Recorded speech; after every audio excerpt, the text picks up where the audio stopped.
E aí, meus irmãos, boa noite, que a graça e a paz do Criador esteja com cada um de vocês aí. Muito bom estar com vocês novamente nessa noite para a gente estar estudando, aprendendo um pouquinho mais das Escrituras Sagradas. Fico muito honrado e muito feliz pelos compartilhamentos que vocês estão fazendo aí dos vídeos, pelos comentários que vocês estão colocando e eu agradeço muito a Deus essa oportunidade que Ele tem me dado. Para a gente poder falar um pouquinho de conhecimento histórico, um pouquinho mais no que se diz na profundidade das Escrituras Sagradas. Hoje nós vemos muitas pessoas com dificuldades de interpretação bíblica, pessoas que andam com a Bíblia, professam sua fé no cristianismo, mas conhecem muito pouco da Bíblia. Então eu tenho estimulado alguns irmãos a buscarem conhecimento, a estudar. Hoje eu fiz um esboço aqui muito rico em detalhes. São muita coisa interessante para a gente falar que infelizmente 20 minutos, meia hora nós não iremos conseguir abordar tudo aquilo de detalhes de riqueza que nós temos aqui nesse estudo nessa noite. Então eu quero te chamar, né, convidar você aqui para a gente estar viajando aqui dentro das Escrituras Sagradas, viajando dentro da história. E hoje eu quero falar mais específico no livro de Tiago. Livro de Tiago, no capítulo 2, do versículo 14 em diante, até o versículo 26, que fala sobre a fé e as obras. A fé sem obras é morta. E é muita coisa interessante nós vamos aprender aqui nessa noite. Você que gosta de obter conhecimento, você que é apaixonado pelas Escrituras Sagradas, você que está começando aí a estudar a Bíblia, eu tenho certeza que isso daqui vai ser de grande valia para você. Então que o Pai possa derramar graça na minha vida, que os nossos corações venham estar sendo abertos, que a nossa mente venha estar sendo aberta, para que nós possamos a cada dia aprender mais e mais um pouco das Escrituras Sagradas. Que o Espírito Santo possa me ajudar a falar tudo aquilo que Ele tem para falar nos nossos corações. E assim eu quero te agradecer, né? E eu peço para ti que você fique conosco aí, tá bom? Compartilhe, comente, né? E seja muito bem-vindo aí. Então vamos estar falando um pouquinho. Então vamos abrir a palavra de Deus. Eu queria que vocês abrissem a escritura no livro de Tiago, capítulo 2, beleza? E a gente vai do verso 14 ao verso 26, nos debruçar aqui sobre o que Tiago nos ensina quanto à relação entre fé e obras. É um tema da mais alta importância, sempre foi e continua sendo, né? E agora ainda mais por conta quando teve a reforma protestante e em diante, quando os protestantes ali colocam muita ênfase na fé e talvez colocam pouca ênfase nas obras, né? Quando as duas coisas andam de mãos dadas de acordo com a palavra de Deus. Beleza, pessoal? Vamos se aprofundar. Tiago capítulo 2, do 14 ao 26, beleza? Vamos junto. Vamos lá. Meus irmãos, que aproveita se alguém disser que tem fé e não tiver obras? Porventura, pode a fé salvá-lo? Se o irmão ou a irmã estiverem nus, tiverem falta de mantimento no cotidiano, e algum de vos lhe disser, ide em paz, aqueitai-vos e fartai-vos, e não lhe derdes coisas necessárias para que o corpo, que proveito virá? Assim também a fé, se não tiver obras, é morta em si mesma. Mas dirá alguém, tu tens fé, eu tenho obra. Mostra-me a tua fé pelas tuas obras, e eu te mostrarei a minha fé pelas minhas obras. Crer a um só Deus faz bem. Também os demônios creem e estremecem. Mas o homem, queres tu saber que a fé sem obras é morta? Porventura o nosso pai Abraão foi justificado pelas obras quando ofereceu seu filho Isaque sobre o altar? Bem, vês que a fé cooperou em suas obras e que pelas obras a fé foi aperfeiçoada. Assim cumpriu-se a escritura, que diz, creu Abraão em Deus, e isso lhe foi imputado com justiça e ele foi chamado amigo de Deus. Vedes então que o homem é justificado pelas obras, e não somente pela fé. De igual modo, Raabe, a meretriz, não foi também justificada pelas obras, quando recolheu os emissários e os despediu por outro caminho? Porque assim como o corpo sem espírito está morto, assim também a fé sem as obras é morta. Gente, nós vamos viajar hoje aqui nas Escrituras Sagradas. Abra sua mente, abra os seus olhos espirituais, beleza? Vamos fazer uma oração. Pai, Eu peço para Ti que sem a ajuda do Teu Espírito Santo nós não conseguimos compreender o que as Tuas Escrituras falam. Quais são os significados destas palavras que foram escritas há muito tempo, debaixo de inspiração divina, Senhor. Então eu peço para Ti que o Senhor conduza o nosso coração, conduza a nossa mente ao entendimento correto da Tua palavra. E mais do que isso, Senhor, eu peço para Ti que o Senhor incline a nossa vontade e o nosso querer a obedecer aquilo que está revelado dentro das Tuas Escrituras. Oro por cada pessoa que está escutando nessa live, para cada pessoa que vai escutar, conceda graça e misericórdia a cada uma delas, Pai, de acordo com a necessidade e partindo aqui da Tua palavra, Pai amado, de acordo com o que cada um precisa, Senhor, porque o Senhor é o nosso Deus que conhece os nossos corações. Em nome de Jesus. Amém. Vamos viajar, gente, vamos viajar nas Escrituras. Irmãos, Tiago escreveu essa carta aqui basicamente com dois objetivos na mente. A gente tem que lembrar que os apóstolos, eles não tinham tempo como a gente tem para sentar em frente do computador igual eu e ficar lá olhando e ficar escrevendo lá o que você está sentindo, o que nós queremos, o que nós estamos pensando. Então a gente escreve alguma coisa, não.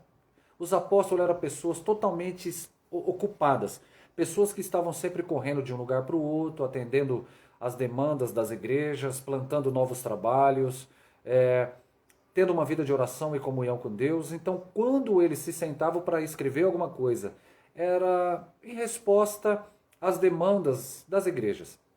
Então, ou seja, a gente pode até tirar um princípio daqui de que todo o Novo Testamento ele foi escrito on demand. É uma expressão que significa debaixo de demanda ou por causa da demanda. Essas cartas, os evangelhos, eles só existem, o livro de Atos, Apocalipse, existem exatamente porque houve uma demanda, né, dentro da igreja que estava começando e os apóstolos não eram onipresentes, eles não podiam estar em todo canto, né, eles eram em número limitado, né, então eles atendiam essas necessidades escrevendo o quê? Cartas, ou então gente que estavam associado ali aos apóstolos, dentro do ciclo apostólico, também escrevia, né, de pastorear aquelas igrejas que estavam crescendo e multiplicando lá no primeiro século, beleza? Então havia muitos problemas que demandavam a atenção dos apóstolos ali, dos seus associados. Então eles nem sempre podiam atender presencialmente. Então por isso que eles utilizavam o recurso da época, que era escrever o quê? Cartas. Então essas cartas elas eram recebidas pelas igrejas, eram lidas com autoridade apostólica, reconhecidas como palavra de Deus, e valia como uma orientação de Deus para todas aquelas comunidades que estavam crescendo naquela lá. Então essa carta em particular aqui não foi escrita por um apóstolo, mas por alguém muito próximo aos apóstolos que transitava no círculo apostólico, né? Eu estou falando aqui de Tiago, que é o irmão de Jesus, um dos irmãos de Jesus. Se você quiser ver a relação dos irmãos de Jesus, você pode abrir lá em Marcos, né? Marcos, vamos lá. Marcos, no capítulo 6, né? Vamos aqui, olha lá. Não é esse o carpinteiro, filho de Maria, irmão de Tiago, José, Judas e Simão? Então Jesus tinha pelo menos 4 irmãos, né? 4 irmãos, meio-irmãos, porque Jesus era filho de Maria, gerada pelo Espírito Santo, né? Então esses outros aqui eram filho de Maria e José. Mas tinha Tiago, José, Judas e Simão. E ainda diz aqui, e não vivem entre nós as suas irmãs? Então, além dos 4 irmãos, tinha as irmãs de Jesus, né? Então, esse Tiago aqui, que é o primeiro mencionado na lista, é o autor desta carta. Então, durante o tempo que Jesus esteve entre eles, ministrando e vivo, a própria família de Jesus não acreditava nele, né? E Tiago, Judas, Simão, todos eles e as irmãs não viam o irmão mais velho como sendo filho de Deus e o Messias. Então, mas quando, após o dia de Pentecostes, né, como relata o livro de Atos, lá na igreja de Jerusalém, Tiago já aparece como sendo um líder da igreja lá de Jerusalém. Então Judas, que é mencionado aqui, que é um dos irmãos de Jesus, é o que escreveu o livro de Judas, que está na Bíblia. Não foi o Judas Iscariotes, tá, gente? Muita gente fala, vamos abrir a Bíblia no livro de Judas. As pessoas falam, ué, mas será que o Judas escreveu o Iscariotes? Não, não é o Iscariotes, né? É o Judas que é irmão de Jesus, meu irmão de Jesus ali juntamente com o Tiago. Beleza? Então, mas como eu estava dizendo, Tiago ele se tornou o quê? O líder da igreja lá de Jerusalém. Então, ele era respeitado, era um cara querido, era um cara de respeito por todos ali, de grande autoridade. Então, como ele não podia estar presente em todos os locais, em todas as igrejas ali de judeus, que estavam crescendo lá no Império Romano, ele resolveu escrever essa carta aqui com qual objetivo? Com o objetivo de corrigir dois problemas que sabia naquela comunidade lá a quem ele escreve. Então estava tendo dois problemas. Então o destinatário da carta são nomeados no verso 1 simplesmente como as 12 tribos que andam na dispersão. É uma maneira figurada de chamar a igreja, composta de judeus ali convertidos que estavam espalhados por todo lugar. Dispersão era o nome que se dava a qualquer região que não fosse a Palestina. Então para os judeus, a terra dele era a Palestina. Quem não estava na Palestina estava na dispersão, ou seja, naquela região, todas as demais religiões do Império Romano, por onde os judeus se encontravam dispersos. O povo de Deus estava disperso. Então Tiago está escrevendo para judeus que moravam fora da Palestina, que tinham se convertido a Jesus Cristo. Dois problemas que eles querem resolver com a carta. Primeiro, é ajudar aqueles judeus cristãos a enfrentar as perseguições que eles estavam passando. E essas perseguições, pessoal, essa altura não era ainda o Império Romano. Essa carta aqui é uma das primeiras cartas do Novo Testamento que foi escrita. Então deve ser escrita em meados da década de 40, Então tem gente, ou de 50.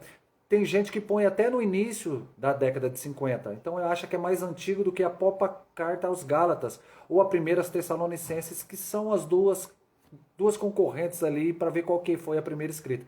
Alguns acham que Tiago está logo no comecinho, Então, se foi assim, a perseguição ainda não tinha sido dos romanos, porque os romanos só começam a perseguir os cristãos a partir do ano 64, quando Nero ele assume o poder, que já estava no poder, desde o início da década de 60, ele culpa os cristãos pelos incêndios de Roma. Então é nessa primeira perseguição ali de Nero que Paulo vai morrer lá em Roma, Pedro vai morrer lá em Roma, então e milhares de cristãos também. Então, mas a perseguição aqui era feita pelos próprios judeus, os contemporâneos. Por quê? Porque eles não acreditavam, não aceitavam que os judeus pudessem se converter a Jesus Cristo. Então daí essa perseguição tão grande. Então Tiago, o que ele faz? Ele quer ajudar os judeus convertidos a enfrentar essa perseguição promovida pelos seus contemporâneos de uma forma correta. Como enfrentar as tribulações? Esse é o tema do capítulo 1. Vocês tenham por motivo, por muita alegria, quando passares por provação, peçam sabedoria, você pode acompanhar lá depois, para que vocês possam enfrentar tudo isso.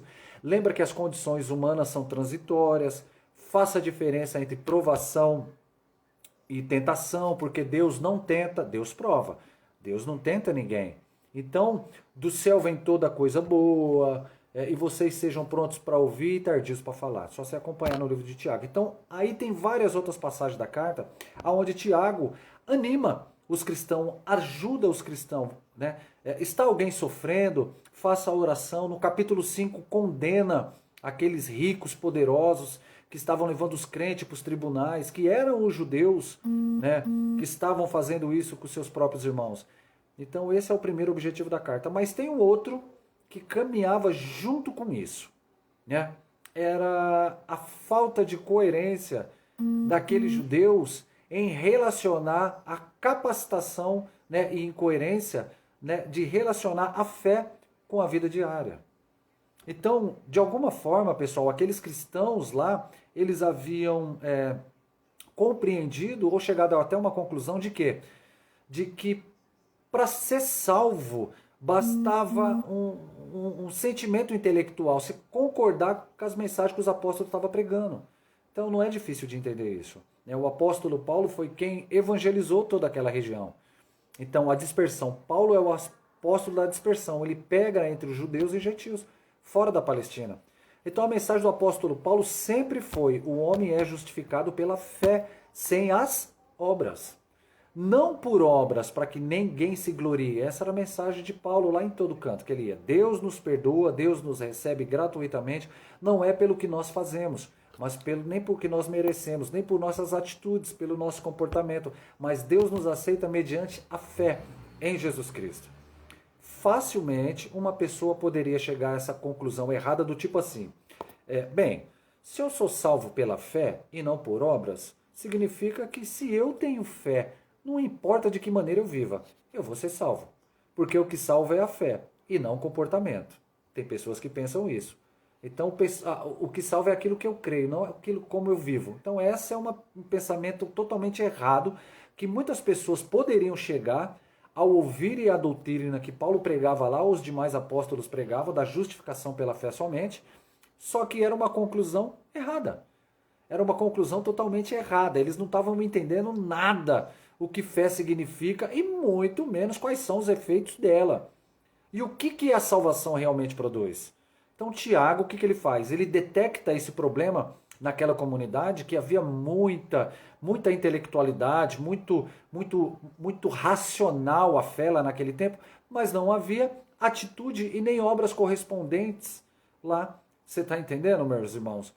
Então, olha só para você entender como que funciona. Então, a profundidade é mais longe e mais ampla do que aquilo que a gente pensa. Então, tem pessoas que podem pensar isso daí. Falar assim, não, já que eu tenho fé, eu posso viver a vida do jeito que eu estou e se eu vou ser salvo. E não é desse jeito. Por isso que eu aqui, tento fazer uns vídeos para ensinar, mostrar para os meus irmãos totalmente que o evangelho é mais amplo daquilo que a gente, do que aquilo que a gente imagina. Tá entendendo, meus irmãos? Então, Tiago provavelmente poderia ter mandado, sabe, algo específico que nem ele fez, porque era o problema. Porque você vê no capítulo 1, ainda, depois de falar como eles deveriam suportar as provações, Tiago diz assim, no verso 22, torne-se praticante da palavra de Deus e não somente ouvintes, enganando-vos com falsos discursos. Torne-se praticante da palavra de Deus e não só ouvinte. Então eu entendo porque Tiago está dizendo isso aqui. Pensa comigo, gente. Pensa comigo, vamos lá. Quando os judeus que estavam lá na Palestina, eles prestavam culto a Deus indo para o templo, não é verdade? Eles iam para o templo. Ali eles ofereciam sacrifício, ali os sacerdotes intercediam por eles, mas os judeus que moravam na dispersão, aonde não tinha templo. O que substituía o templo na dispersão? A sinagoga. A sinagoga era o local onde os judeus se reuniam todo sábado para ouvir a lei de Moisés. Está entendendo, irmão? E ouvir a lei de Moisés passou a significar quase a mesma coisa do que se oferecer sacrifício no templo. Então os judeus da dispersão consideravam ouvir a lei como sendo um ato equivalente a apresentar a Deus um sacrifício de animais pela sua culpa. Por isso, para o judeu da dispersão, ir para a sinagoga, sentar lá e ouvir a lei de Deus, para ele, era tudo que Deus requeria da pessoa. Ouvir a lei de Deus. Por isso, Tiago diz aqui, meus irmãos, vocês têm que se tornar praticante da palavra e não só ouvinte, porque senão vocês estão enganando vocês mesmos, meus brothers. Pensando que tudo que Deus requer de nós é que você no sábado vai lá na sinagoga, escuta a lei. Modernamente, Tiago diria, não pensa que vir à igreja, só vir na igreja no domingo, ouvir sermões de manhã, de tarde, de noite, vai salvar vocês. Não vai. Vocês têm que se tornar praticante daquilo que vocês escutam. Não é o ouvir, é o praticar a palavra de Deus. E hoje o que nós temos visto é totalmente o diferente. As pessoas ouvem, mas não querem praticar nada. Só querem que as bênçãos venham de Deuteronômio 28 para você, né? Eles querem ter, mas não querem ser, né? Tem uma frase que eu ouvi do pastor Fábio Júnior, não é Fábio Júnior, eu até esqueci o nome dele, que assim, hoje o analfabetismo bíblico é gigantesco. As pessoas não conhecem nada, por isso que nós vemos aqui, na humildade, fazer uma live dessa rica em detalhes para vocês, beleza? Então, irmãos, esse é o problema que Tiago, no capítulo 2, né, ele corrige uma deficiência, né, porque uma vez prática, uma vez que a gente tem uma concepção errada, uma doutrina errada, ela vai influenciar a nossa prática, brother. Sem dúvida, né? Se você tem se você crê num erro ou numa coisa errada, já que tudo que a gente faz é com base nas perguntas o que, por quê, então na base das escolhas, qual é melhor, o que não é, então se você tem um sistema deficiente de referência, isso vai levar você a decisões erradas e comportamento errado. E não deu outra aqui.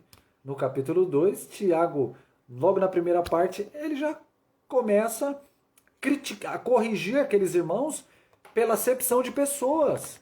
Eles professavam fé no Senhor Jesus Cristo. Olha que loucura. Aquele que desceu da glória e se humilhou e se tornou pobre, andou entre nós, mas ao mesmo tempo eles valorizavam os ricos e desvalorizavam os pobres. Quando o pobre chegava na igreja, olha só pra você ver que loucura, que ia se sentar, o diácono falava assim, não, ó, viu o cara mal vestido, maltrapilho, o diácono falava assim, não, lá na frente não, porque o pessoal mais rico. Senta aqui no chão mesmo, fica aqui na cadeira aqui, né, aqui tá mais tranquilo para você. Aí quando chegava um bacana de paletó, gravata, bem vestido, depois de ter colocado a sua Mercedes ali, o diácono falava, meu irmão, tem um lugar especial para você aqui na frente da igreja. Era isso que estava acontecendo lá. E é diferente de hoje? Não generalizando, mas é diferente de hoje? Hoje você, como é que se fala? Você é medido por aquilo que você tem. Eu não vou nem entrar nesse mérito, tá? Eu não vou nem entrar nesse contexto aqui, né? Mas não vou nem entrar nesse contexto. Então, por que isso é incoerente lá? Porque eles diziam assim, olha o início do capítulo 2, meus irmãos, não tenhais a vossa fé em nosso Senhor Jesus Cristo, Senhor da glória, e acepção de pessoas? É uma contradição, você diz que crê naquele que sendo rico se fez pobre, e agora você trata mal o pobre e valoriza o rico? Era uma inconsistência muito grande que estava acontecendo lá atrás, gente. Então aí, na segunda parte do capítulo 2, ele entra na questão. Eu fiz todo, irmãos, esse preparatório, todo essa historicidade, porque eu preciso ensinar e mostrar para vocês, porque quando nós estudamos as escrituras sagradas, não é simplesmente pegar um versículo isolado e fazer dele base, ou fazer com o que eu acho que nós chamamos de pensamentos empíricos, não. Por isso, irmãos, que eu falei que ia ser rico em detalhes. Eu fiz todo um plano de fundo para que você possa entender, mas entender mesmo o que está querendo dizer o versículo. Entendeu? Que legal. Então, ajuda a gente quando tem um quadro maior, a gente entende o melhor ou menor. Então, uma boa regra que nós podemos fazer. Vou beber uma água aqui. De vez em quando a gente encontra pessoas que baseiam práticas, atitude num versículo só, né? Então quando a gente ouve, quando a gente vê, a gente fala, irmão, isso aqui não está correto. Quer ver? Vamos dar uma lida no contexto, né? Vamos ler o contexto. Eu até ouvi isso uns tempos atrás com um amigo que falou assim, um rapaz falou assim, puxa, tem algo que você falou lá sobre suicídio, que o suicídio não é um pecado imperdoável. Pô, mas olha o que a Bíblia está dizendo. Eu queria que você me respondesse aqui. Quem destruiu o templo do Espírito Santo, Deus vai destruir também. Aí você tem que falar assim, meu irmão, você já deu uma olhada no contexto? O que é o templo do Espírito Santo? Aí não é o corpo não, meu irmão. É a igreja. Paulo está falando da unidade da igreja. Se você quebra a unidade da igreja, você se torna alguém divisível, que parte a igreja, Deus vai destruir. Você não está falando do corpo. Mas as pessoas, estão entendendo, irmão? Pega um versículo isolado e achando que não é, irmãos. Lê o contexto, Jesus. Que você vai ver que não é o caso. Então muitas pessoas pecam nisso. Por isso a importância de uma abordagem geral. Beleza? Então, Tiago, do verso 14 até o verso 26, o que ele faz agora? Ele trata da questão diretamente. Fazendo o quê? Questionando aquela igreja lá, aqueles irmãos, né? A respeito do quê? Da declaração de fé deles, da fé que ele estava professando, que não era acompanhada das ações correspondentes, que está aqui, do verso 14 até o verso 26. No verso 14, Tiago define o problema, né? Ele estabelece o problema, depois do 15 até o 25, ele dá 4 argumentos para provar o ponto dele que fé sem obras é morta. E no verso 26 ele conclui. Então é isso que nós temos diante de nós e a gente vai sem demora. Verso 14. Tiago diz assim, qual é o problema que ele vai tratar? Meus irmãos, que proveito se alguém disser que tem fé e não tiver obras? Porventura a fé pode salvá-lo? Todo o ensino, irmãos, do Novo Testamento, inclusive do ensino do Tiago, de Paulo, de Pedro, de João, dos apóstolos, o próprio ensino do Senhor Jesus Cristo é que nós somos salvos pela fé no Filho de Deus.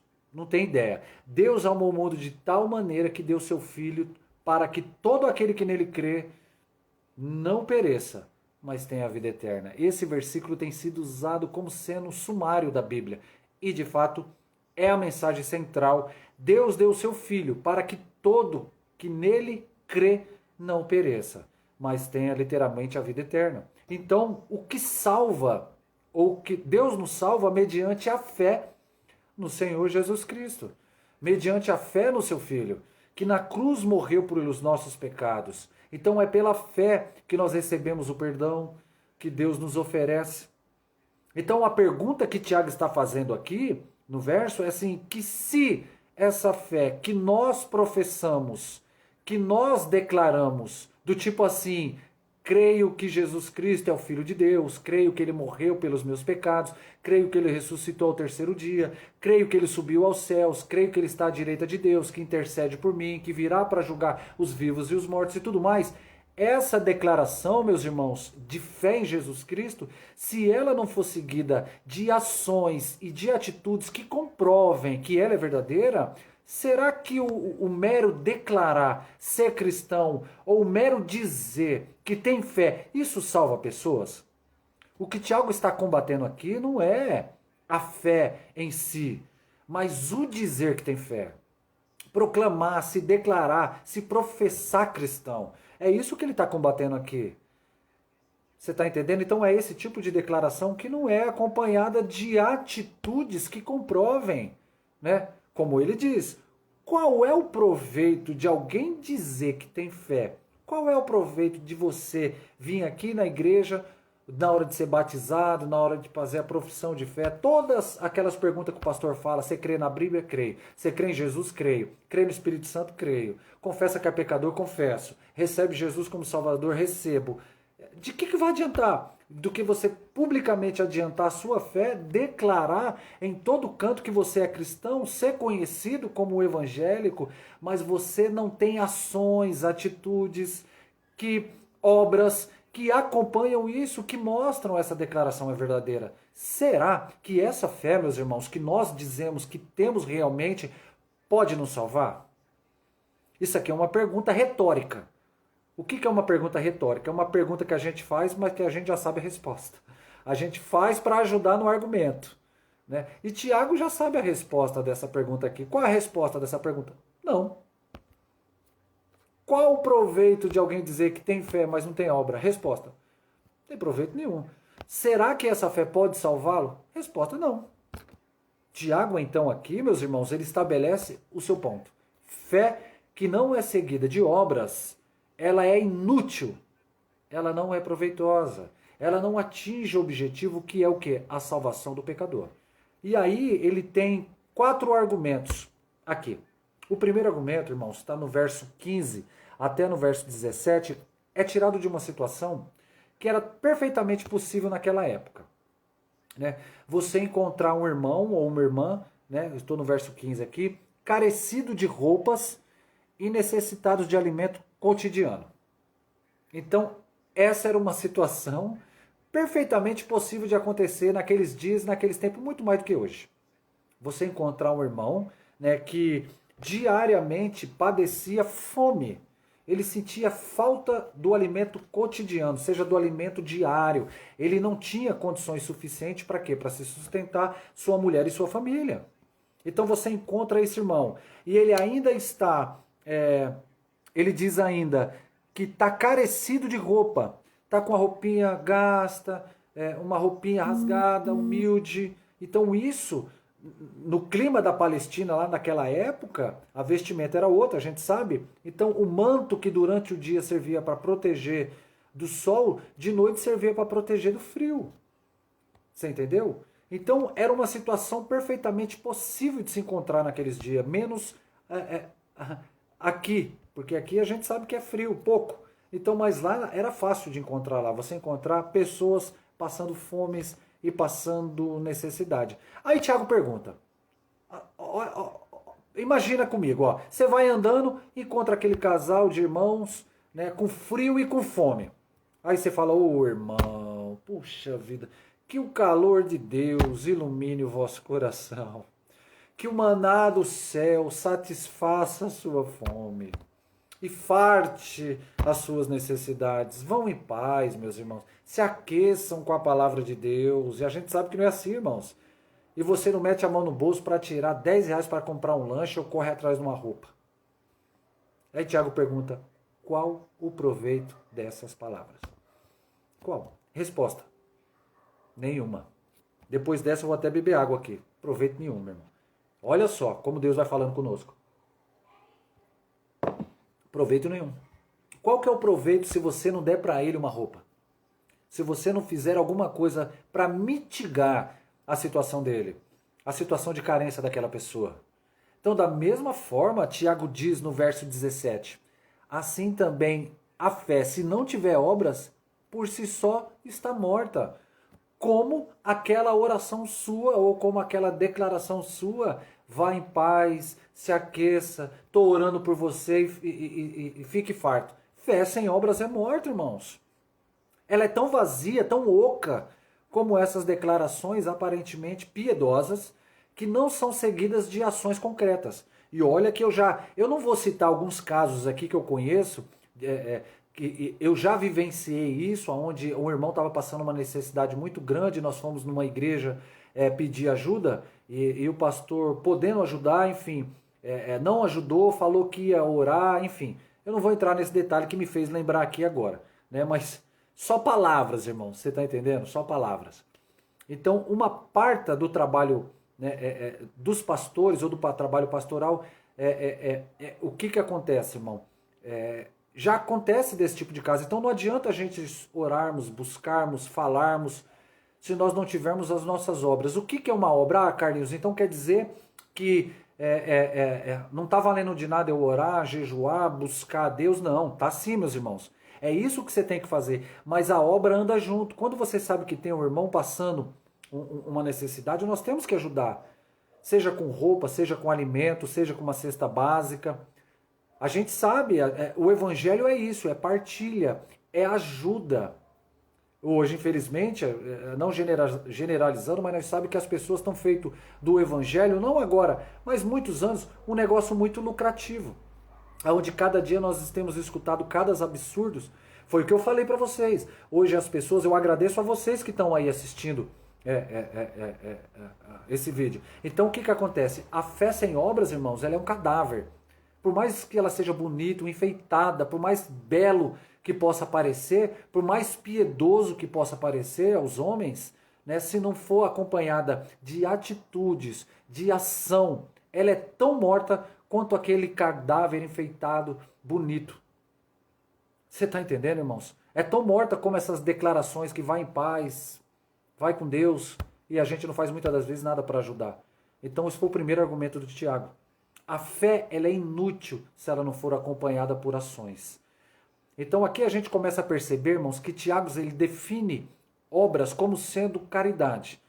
Você ajudar o necessitado. Segundo ponto de Tiago está no verso 18. Mas dirá alguém, tu tens fé e eu tenho obras. Mostra-me a tua fé pelas tuas obras e eu te mostrarei a minha fé pelas minhas obras.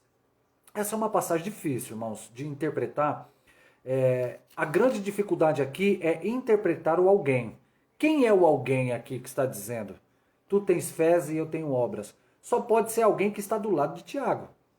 Só pode ser alguém que está lá do lado de Tiago. Então vamos imaginar aqui que seja o próprio Tiago que esteja dizendo isso aqui, né? E o versículo vai fazer mais sentido. O que Tiago está fazendo aqui é uma diatribe. Já ouviu falar? Diatribe é um recurso que é usado na escrita, ou mesmo na oralidade, que você imagina uma briga com alguém. Você está numa discussão, né? Você está numa discussão ali ou está tentando convencer alguém, ou de repente você se vira, né, para o adversário imaginário e começa a discutir com ele. E na hora, todo mundo fica prestando atenção. Quem não gosta de assistir um MMA? E tem gente que gosta bastante. Então Tiago começa uma briga ali na frente da igreja, né? Tu dirás, alguém vai te dizer, homem. Ele está aqui imaginando aquele judeu que achava que ir para a igreja, ouvir o sermão e acreditar naquilo tudo era suficiente para salvá-lo. Tiago vira para ele e diz assim, opa, peraí, você diz que tem fé, não diz? Mas eu tenho obras. Então eu faço um desafio com você agora. Me mostra essa tua fé sem a obra que eu te mostro as minhas obras que eu vou mostrar minha fé. Tiago desafia o cidadão na frente da audiência. Aí todo mundo já fica, opa, quem vai ganhar isso aí? Vai lá, vamos apostar. É no Tiago ou chama diatribe. E Tiago começa um diálogo ali, uma briga ali, um opositor imaginário para tornar o seu ponto vívido. E o desafio que ele lança é esse aqui. É possível alguém mostrar que tem fé, a não ser a fé das ações e das obras? Tiago considera insuficiente você chegar na frente da igreja e dizer assim, eu creio. Tiago crê. Não, peraí. Isso não é suficiente. Isso tem que ser acompanhado por atitudes e ações. Por isso que nós não devemos nos apressar, meus irmãos, a receber membros da igreja e já batizar pessoas sem que antes ela tenha tido um tempo para demonstrar pelas suas atitudes mudança de comportamento, que é a declaração de fé delas, que é verdadeira. O que acontece às vezes, irmãos? A pessoa vem para a igreja, se anima, diz que quer ser crente, você vai, né? Especialmente jogador de futebol, artista, de novela, os caras vai na igreja, na semana seguinte ele já está dando testemunho na igreja, né? Pega o microfone, entrega, fulano de tal, é um grande artista, um grande jogador de futebol, grande político, é um grande jogador de beisebol, enfim, a pessoa é importante, né? Todo mundo fica entusiasmado. Irmão, mas como que eu vou saber que a fé é verdadeira? Só tem uma maneira de provar isso. Através obras. Você está entendendo, irmão? Você entendeu? Eu não consigo ver fé no coração de vocês aí agora. Mas Deus consegue. Então, o que eu posso ver em vocês? Ou o que eu posso ver se você é crente de fato? Suas atitudes, como se você se relaciona com a sua esposa, na sua casa, na igreja, no seu trabalho.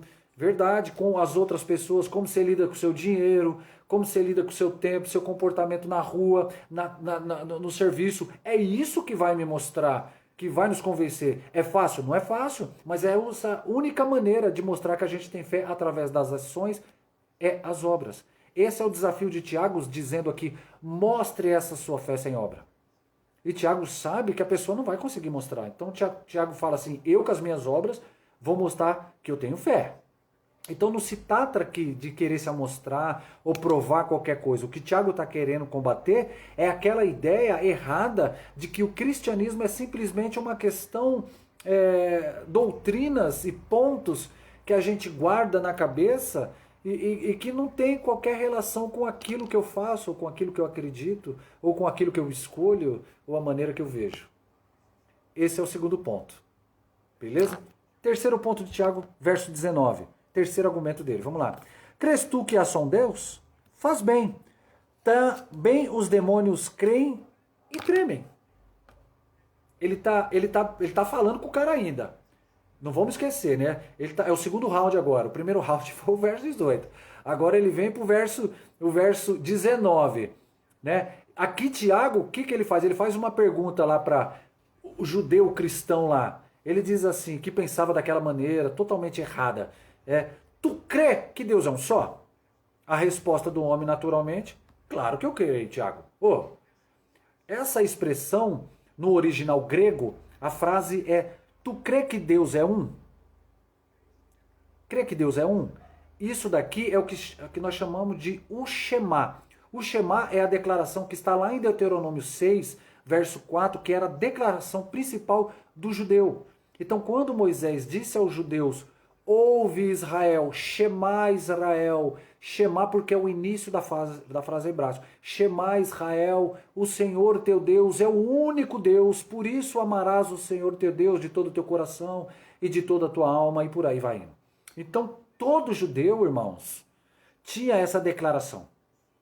Só há um Deus, o Deus de Israel. O nosso Deus é o único Deus, o Deus verdadeiro. Então, quando ele virava cristão, ele acrescentava, e Jesus Cristo é o seu filho. E Jesus Cristo é o Messias que ele prometeu.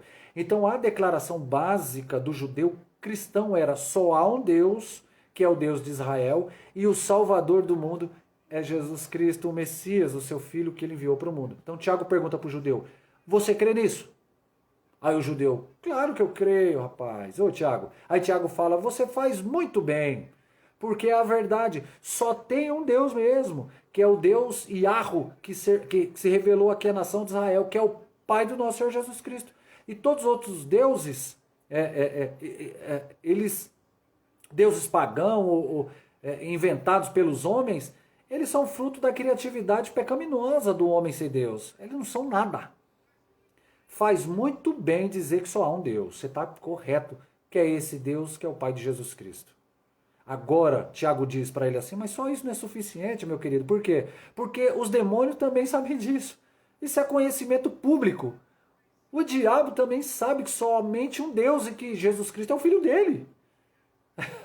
Então se começa a decorrer nas escrituras sagradas que Tiago está coberto de razão. Toda vez que Jesus encontrava um endemoniado, ou quase sempre, né? Ou quando o endemoniado tinha uma oportunidade de falar, que nem Jesus não dava o microfone para ele, ao contrário de alguns irmãos que dão a oportunidade para os demônios falar. Mas quando acontecia isso, o demônio, né, os demônios diziam assim: tu és o filho de Deus. Várias vezes nos evangelhos a gente encontra os demônios fazendo essa declaração: tu és o filho de Deus. Que é a mesma declaração que as pessoas fazem na igreja, quando querem ser conhecidos como cristãos, batizados e aceitos como membros. Eu sei que há só um Deus e que Jesus Cristo é o Salvador. Os demônios fizeram a mesma declaração lá nos evangelhos. Só que com uma vantagem: eles tremem. Ou seja, eles sabem o que significa que só há um Deus e que Jesus Cristo é o seu Filho. Tá entendendo, irmãos? Entendeu? Então significa que esse Deus um dia vai trazer a julgamento toda a obra. E que esse Deus ele tem um poder de salvar, de condenar. E que, portanto, eu tenho que viver de maneira digna diante desse Criador. Eu tenho que tremer diante dele, temê-lo, obedecê-lo e servi-lo. Nesse ponto, o demônio está na sua frente, muitas das vezes. Sabe? Você está entendendo, irmão? Olha só como que é a situação. Você entendeu? Então, olha como que nós entramos aqui nos estudos bem mais aprofundado. Você entendeu? Isso que eu falei que ia ser rico em detalhes. Legal? Fico feliz de você estar aí. Vamos adentrar mais um pouquinho, já está acabando. Então, olha só para você ter uma ideia. Ó, olha só, o diabo treme diante de Deus. Quer um exemplo? Jesus lá em Gadara, do outro lado do Mar da Galileia, encontra 2 endemoniados. Os demônios, quando vê Jesus, diz: vieste nos atormentar-nos antes do tempo? Sabemos quem és, que tu és o Filho de Deus. Porque os demônios sabiam que no fim dos tempos, Jesus Cristo, Filho de Deus, a quem foi confiado não só a salvação, mas o julgamento de todos os homens, haverá de lançar no inferno o diabo e seus anjos. E aí quando eles viram Jesus, os demônios reconheceu, falou: puxa, embaçou, chegou a hora. Tamo perdido. É agora que nós vamos para o inferno. E eles disseram: mas tão cedo? O Senhor vem nos atormentar tão cedo? Mas já está na hora, Senhor. Os demônios tremeram na presença de Jesus Cristo no dia do juízo. E vão tremer. E muitos crentes que se declaram cristãos, muita gente que se declara evangélico não treme. Não treme. Não treme. Olha só para você ver como que é a situação, meu irmão. Hoje, infelizmente, as pessoas têm levado um evangelho, inclusive um dia eu já fui desse jeito, levei um evangelho de brincadeira. Sabe? Já tinha perdido o temor do Criador. Você está entendendo, irmãos? E hoje nós temos visto que as pessoas hoje não tremem, as pessoas olham Cristo, né, só quer aquilo que ele pode dar, ou naquilo que ele vai dar. Mas as pessoas não querem aquilo que ele quer fazer na nossa vida. Você entendeu, irmãos? Olha só, você tem uma noção, a complexidade do livro de Tiago. Isso eu estou falando só a fé sem obras. O livro de Tiago, se a gente for pegar para estudar aqui, irmãos, é riquíssimo. É muita coisa interessante, muita historicidade, muita coisa que acontecia lá naquela época. Por isso que eu falo, eu faço essas lives, né, onde é gerado no meu coração, justamente para que você aprenda. E eu fico muito feliz, desculpa a minha redundância, fico muito feliz quando você para assistir, para você ver o que Deus está falando no seu coração. Porque conhecimento ninguém tira de você. Você vai em algumas igrejas, irmãos, é complicado. Você vê cada coisas, irmãos que são obreiros, diáconos, pastores, presbíteros, enfim. Irmãos, o que eles precisam, o que é preciso é conhecimento bíblico, palavra de Deus, palavra. Você está entendendo? Então, isso aqui no livro de Tiago, olha só, nós pegamos do versículo 11 ao 26 só. Então, olha só para você ver a complexidade do livro de Tiago. Não adianta a gente ter só fé, a gente temos que ter obras. Ah, Carlinhos, mas eu não tenho a capacidade, eu tenho vergonha de pregar o evangelho. Não, irmão, mas só o fato de você poder ajudar uma pessoa que está precisando de uma cesta básica, sabe? De um serviço, sabe? É fazer a obra. A obra é assim também, é você orar, é você ligar, é você mandar uma mensagem no WhatsApp. Você já está fazendo a obra. É um evangelismo que nem muitos amigos meus aí que estão aqui, pastores, que estão assistindo aqui, fazem.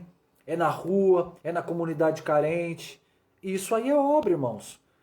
Tem pessoas que têm vergonha, tudo bem, mas entrega um profetinho. Então, olha só, você crê que Deus é um só? Faz o bem, que até os demônios creem e tremem, irmãos. Os caras tremem. A fé verdadeira nos deveria nos levar a tremer diante de Deus. Então, nessa altura, obras aqui em Tiago, ela tem um significado mais amplo do que simplesmente caridade. Porque no primeiro argumento, obras é caridade. Você ajudar uma pessoa com fome e uma pessoa com frio. No segundo argumento que nós vimos aqui, do verso 18, o conceito de obras já é mais amplo, é no conceito de atitude pela qual nós mostramos que a nossa fé é verdadeira. Atitudes corretas, boas obras. É mais do que simplesmente caridade. Mais do que simplesmente caridade. E agora, no verso 19, obras têm uma extensão ainda maior, um significado, uma vida de piedade, de tremer diante de Deus, um temor santo, não é aquele medo irracional de Deus, não, mas um tremor reverente, que é aquele que é o meu Salvador, é o meu Pai e é o meu Rei. É isso que obra significa, irmãos. E nós vamos para o último argumento aqui de Paulo, para a gente já estar encerrando, do verso 20 ao verso 25. O que Tiago faz aqui nesses versículos? Ele traz duas histórias do Antigo Testamento para provar o ponto dele, de que a fé sem obra é morta, ela não existe. E ele continua falando com o cara, a hora que ele fala, mas queres tu saber que a fé sem obras é morta? No terceiro round aqui, Tiago vira para ele e fala assim, você quer uma prova do que eu estou te dizendo? Que a fé sem obra ela é inoperante? É isso que você está querendo? Que você está querendo de mim? Porque se Tiago diz, pelas obras eu mostro a fé, o cara deve ter dito, então mostre. Então peraí, Tiago vai mostrar duas coisas do Antigo Testamento, né? E falando com o cara lá, né?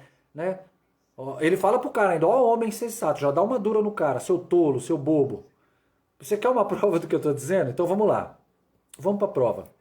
O primeiro exemplo que Tiago traz aqui do Antigo Testamento é o exemplo de Abraão. Abraão, pai da fé, pai da nação judaica, o homem a que Deus levantou, a que fez promessas, considerado amigo de Deus, o monumento à fé, exemplo para os judeus, né? Adorado pelos judeus, assim, no sentido, né, de muito amado, né, pelos judeus. Esse é o primeiro exemplo que Tiago traz lá do Antigo Testamento para mostrar para o seu opositor que a fé sem obra é literalmente morta e que nós somos justificados não só pela fé, mas também por obras. O que ele diz? Verso 21. Porventura, nosso pai Abraão não foi justificado pelas obras quando ofereceu seu filho Isaque sobre o altar? O próprio filho Isaque? Bem vês que a fé cooperou com as suas obras, e que pelas obras a fé foi aperfeiçoada. Assim se cumpriu a escritura que diz: creu Abraão em Deus, e isso lhe foi imputado como justiça, e ele foi chamado amigo de Deus. O que Tiago está fazendo aqui? É contar a história de Abraão, interpretando a sequência dos acontecimentos. Gênesis 12, Deus aparece a Abraão, certo? Sai da tua terra, da tua parentela, vai para a terra que eu vou te darei. E te farei de ti uma grande nação. Certo?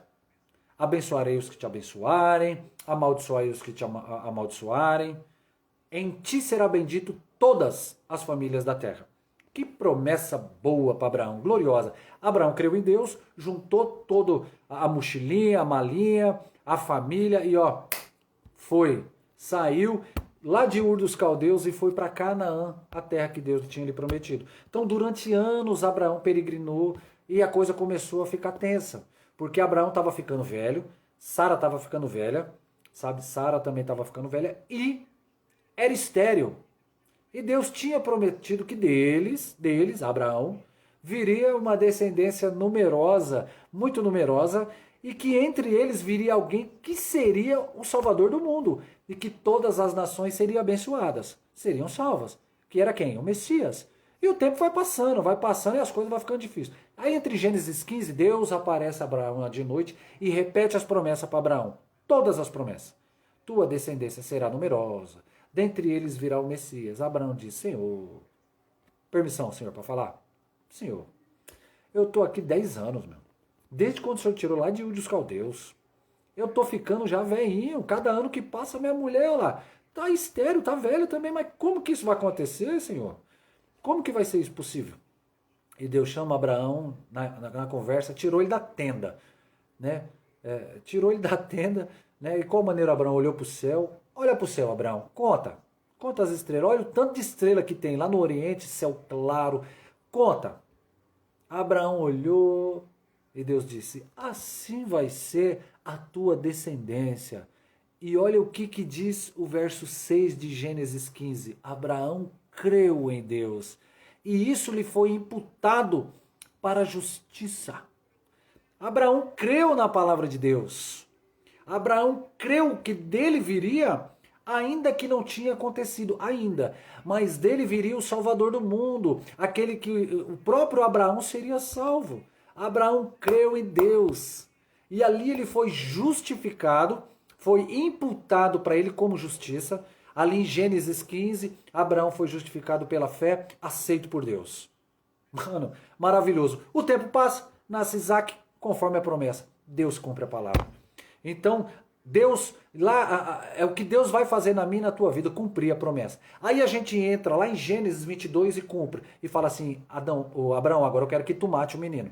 Eu quero que tu me ofereça o seu filho em sacrifício. Esse filho aí que você ama, pelo qual você esperou, o herdeiro das promessas, eu quero que tu pegue, ele vai se sacrificar para mim. Abraão falou: perfeito. Dia seguinte de manhã, conhecemos, pega o jumento, coloca lá em cima, chama o empregado, pega o facão, o cutelo, acorda Isaac: filho, vamos para o passeio, bora. Vamos lá para o Monte Moriá, onde Deus tinha apontado vários quilômetros de Betseba, que era o local onde Abraão morava. Na base do monte, como nós sabemos, Deus se volta para o empregado e fala: aqui, tu vai ficar aqui embaixo, que eu e o garoto nós vamos adorar Deus lá em cima e voltaremos, plural, voltaremos. Vamos lá os dois. No meio do caminho, Isaac olha e fala: pai, mas é o seguinte, eu tô vendo aqui lenha, fogo, facão, cadê o cordeiro por sacrifício? Todo mundo sabe qual foi a resposta de Abraão: Deus proverá. Deus proverá. Chegou no alto do monte, Abraão armou o altar, preparou, pega a lenha, coloca, amarra seu filho, coloca lá em cima do altar e levanta o facão, Quando Deus falar: pode parar, meu querido, porque agora eu sei que você crê em mim. Agora eu sei que você me teme, porque você não me negou o seu filho. A interpretação de Tiago, do verso 22. Veja como a fé opera junto com as obras, e foi pelas obras que a fé se consumou. A que obra Tiago está se referindo? Aquele ato de obediência. Abraão creu em Deus, lá no verso 12, capítulo 15 de Gênesis. E no verso 22, essa fé, irmãos, leva Abraão a obedecer a Deus quando Deus demanda aquilo que ele tem mais de precioso. A fé e as obras andam abraçadas. A fé verdadeira leva à obediência. A fé verdadeira leva a dar o alto sacrifício, a dar a Deus aquilo que nós temos mais de precioso. Que o conceito de obras aqui já está expandido. Obra não é somente caridade. E por isso que muitas das vezes o protestante, sem entender isso daqui, eles vão por outro lado. Caridade é coisa de católico, de outros irmãos, espíritos. Protestante fala ajudar o pobre, o necessitado, fazer abrigo de idosos. Não, e a gente não quer saber de obras. Mas o conceito de obras na Bíblia é mais do que caridade, do que dar pão, do que estar com fome. Que temos que fazer. Obras na Bíblia são atos de obediências resultantes da minha fé em Deus. Porque eu creio em Deus. Creio que Ele me amou, me perdoou, deu o seu filho, eu então vou obedecê-lo. Vou fazer o que Ele deseja, vou viver nesse mundo do jeito que Ele quer. Então vejo que obras aqui é você obedecer, entregar o que você tem mais de precioso. Aí a conclusão de Tiago no 24. Vedes então que a pessoa é justificada pelas obras e não por fé somente. Para a gente encerrar aqui, eu vou fazer um esclarecimento para não jogar Tiago contra Paulo, né? Porque Paulo fala que o homem é justificado pela fé sem as obras. Aqui Paulo está dizendo, Tiago está falando, é justificado por obras e não só pela fé. Não é jogando um contra o outro. Então, a solução aqui é evidente que Tiago e Paulo estavam escrevendo para audiências distintas.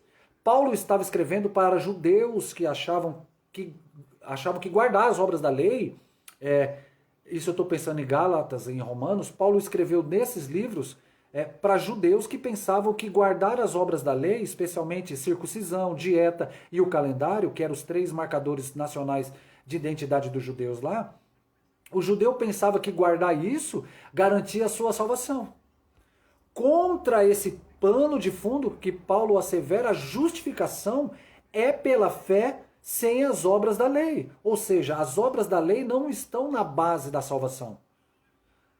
É através das obras, né, que nós vamos ser salvos. É mediante a fé em Jesus Cristo. Então o ambiente de Tiago, a audiência de Tiago já é diferente.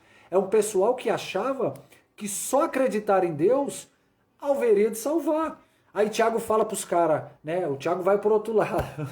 Tá louco, vocês estão tudo louco. Não é só escutar sermão, dizer que Deus é um só, pular, gritar, saltar, faz bem, legal. Mas não é suficiente não, meu irmão. Você tem que ter obras. Obras que demonstram, que provam que essa fé é verdadeira. Talvez essa frase que melhor que resume isso daqui, tem um reformador que disse, que eu não lembro agora, que ele disse assim, um reformador. Não através das obras, mas também não sem elas. Não através de obras. Nós não somos salvos através de obras, mas também não sem elas. E aí quando a gente lembra o que Paulo falou lá em Efésios 2, a gente vê que Tiago e Paulo não estão em contradição. Efésios 2, que é o famoso capítulo da graça, onde tem aquela passagem mais conhecida da Bíblia, pela graça sois salvos mediante a fé. E isso não vem de vós, é dom de Deus, não de obras, para que ninguém se glorie. Aí você continua e Paulo fala assim, porque somos, 2 versículos depois Paulo assim, porque somos feitura dele, criados em Cristo Jesus para as boas obras. Acho que é isso daí. Então, portanto, irmãos, não é só através das obras, mas não também sem elas. Aí você junta Paulo e Tiago. Vede. Tá entendendo, irmãos? Então, verificais que uma pessoa é justificada por obras e não por fé somente. Você está entendendo? E aqui eu vou encerrar, meus irmãos, porque assim, como eu falei para vocês, é muita coisa interessante boa Né? Se a gente não parar 1 hora aqui, que nem nós estamos tendo esse estudo, 1h05, 1h10, isso aí vai enriquecer você, entendeu? Muito obrigado, vocês todos que estão aí assistindo, todos, muito obrigado, tá? Mas já estou acabando, mas, cara, é apaixonante. Para você, eu vou terminar para você entender. Ó, olha só, a gente fica pensando assim, Tiago, tinha tanta gente para mencionar na Bíblia, mas Tiago menciona Abraão, uma figura ilustre, todo mundo sabia o caso de Abraão, né, homem respeitado, e Tiago prova que a partir do caso de Abraão, que fé sem obras é morta mesmo. Né? Abraão foi justificado por obras ao oferecer o altar do seu filho Isaque, mas se cumpriu o que está dito lá em Gênesis, que ele creu em Deus e foi justificado. Beleza. Aí você podia pensar, o segundo exemplo podia ser quem? Samuel, Davi, um dos profetas, Daniel. Já pensou Daniel? Seria um exemplo magnífico, aquele homem de fé e obras, lá no reino da Babilônia. Quem que Tiago escolhe? Uma mulher cananita, prostituta. Tá entendendo, meu irmão? São dois personagens completamente diferentes, Abraão e Raabe. Por que Raabe? Não tinha tantos outros exemplos para estar colocando no Antigo Testamento, mas por que Raabe? Parou para pensar? Então vamos ter. Eu tenho aqui alguma ideia para apresentar isso aqui. Ó, é porque é como se Tiago dissesse assim, ó. Quer no caso de Abraão, quer no caso de Raabe, não há exceção. Não há exceção. Fé sem obras é morta. Tá entendendo, irmãos? Vale para Abraão e vale para a prostituta Raabe. Então vocês sabem como às vezes a tentação da gente é orar assim, Senhor, eu sei que eu estou vivendo uma vida errada, eu sei que estou flertando com o pecado, enfim, Pai amado, puxa, o Senhor sabe que eu preciso, que as coisas não estão indo bem para mim, a situação, mas eu tenho o direito de ser feliz. O Senhor não poderia fazer uma exceção aí no meu caso, sabe? Porque eu tenho o direito de ser feliz. Faz uma exceção aí, né? E a culpa não é só minha, a culpa também é das pessoas que estão comigo. E o Senhor sabe que mais importante é o amor, né, Pai? Puxa, será que o Senhor não pode dar uma aliviada e fazer uma exceção para mim aqui? Resposta de Deus: negativo. No. Abraão, Raabe. Os dois extremos, irmãos, para dizer que o quê? O que vale para um, vale para outro. E não tem exceção. Tem um ditado que ele diz assim, pau que dá em Chico, dá em Francisco. Não tem exceção. Certo, irmãos? Fé sem obras é morta. Quer dizer o seguinte, que se sua vida não é conforme o Evangelho, se você não tem obras que incluem amor ao próximo, obediência a Deus, uma vida de temor e tremor diante dele, irmão, presta atenção, cuidado. Será que essa fé é uma fé falsa, igual uma nota de R$3? Tá entendendo? Isso eu estou me colocando também, tá, meus irmãos? Então, e aí? Esse que é o grande detalhe. O caso de Raabe está no verso 25. Todo mundo conhece a história de Raabe. De como aquela meretriz prostituta que morava lá em Jericó, ao receber na sua casa lá aquele que funcionava como um bordel, que era uma casa que ficava em cima da muralha de Jericó. Como que a gente sabe disso? Porque os espias disseram, pendua um fio escarlate e desça pela muralha. Era condomínio de luxo, morar em cima da muralha. Ela não era uma mera prostituta, ela devia ser dona do bordel. E os espias foram lá porque é lá que todo mundo sabe de tudo. É lá que todo mundo sabe de tudo. Então, quando o pessoal, cidade portuária chega, os soldados chegam, né, os marinheiros chegam, os viajantes chegam, que sai de negócio chega, né, aonde é que eles vão? Eles vão para Baixo Meretriz. E lá todo mundo conta suas histórias, todo mundo ouve as histórias. Raabe sabia de tudo. Era a maior informante.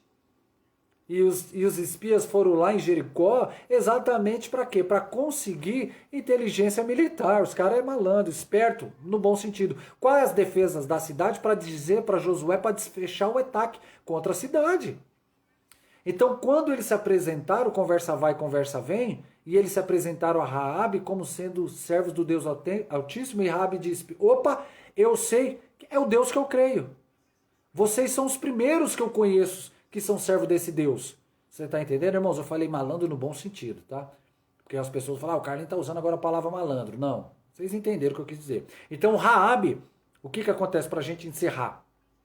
Raabe falava, é esse Deus que eu creio. Um dia, Raabe cria em Deus. Então, foi esses caras que quando chegou lá os espias, a Raabe na hora, prontamente já sabia.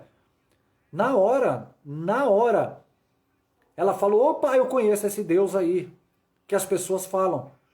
E é a oportunidade que Raabe teve de ter. Então Raabe cria em Deus.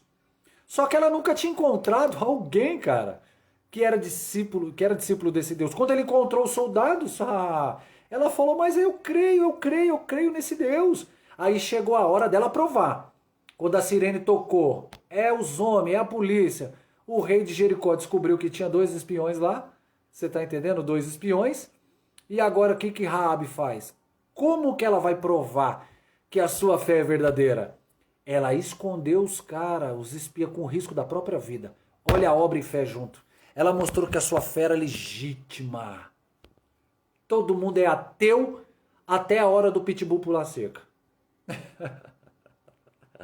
Na hora que o pitbull bateu na porta de Raabe, estava a hora de mostrar se ela era mesmo serva pelas obras. Então é nessa hora que a gente vê.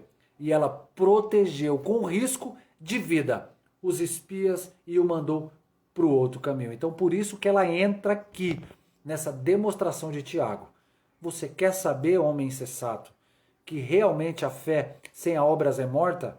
Eu vou lá dizer esses 2 exemplos. Abraão e Raabe. Para calar sua boca. Para você ver que não tem exceção nenhuma. É desde o pai da fé, aquela prostituta que não dá mais nada.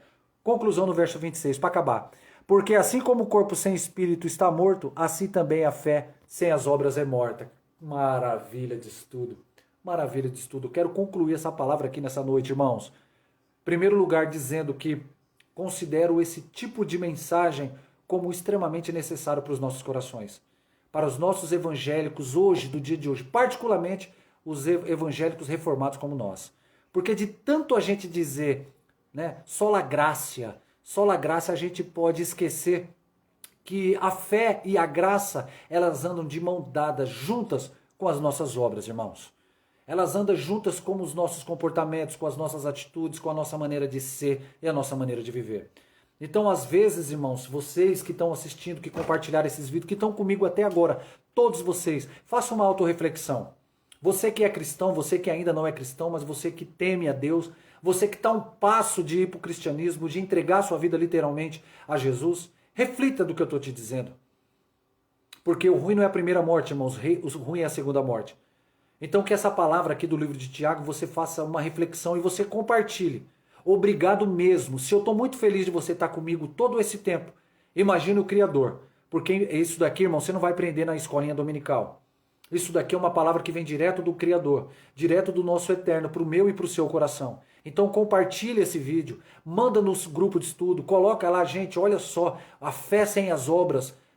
Que assim, eu estou falando para você aqui, meus irmãos, para engrandecer ao Criador. Porque foi muito rico em detalhes. Muitos detalhes interessantes, muitas coisas interessantes nós aprendemos aqui nessa noite. A gente muitas das vezes sabe, para assistir uma Fazenda, um Big Brother, para assistir seriado, Casa de Papel, para assistir um monte de coisas, irmãos. E a gente se esquece de agradecer e de escutar um pouco da palavra de Deus, daquilo que o Pai tem para falar em nossos corações. E eu não estou falando de placa da igreja, eu não estou falando da igreja A, igreja B, igreja C. Não, estou falando de conhecimento bíblico, onde as pessoas estão com uma defasagem muito grande.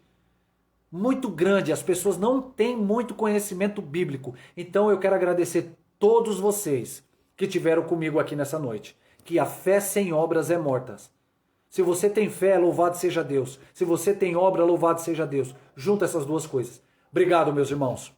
Que nessa 1h10, todos vocês que estiveram comigo. Eu não vou citar nome de todo mundo aqui, porque tem bastante gente que entrou. Mas compartilhe esse vídeo. Compartilhe, leia o livro de Tiago.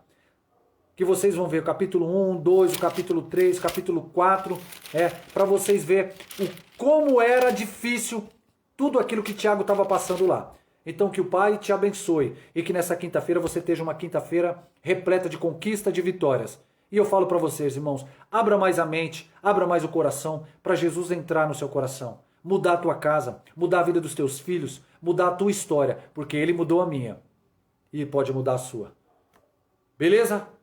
A fé sem obras é morta. Louvado seja Deus pela tua vida, meus irmãos. Muito obrigado. Deus vos abençoe mesmo. Valeu mesmo. E até a próxima, hein? Tamo junto.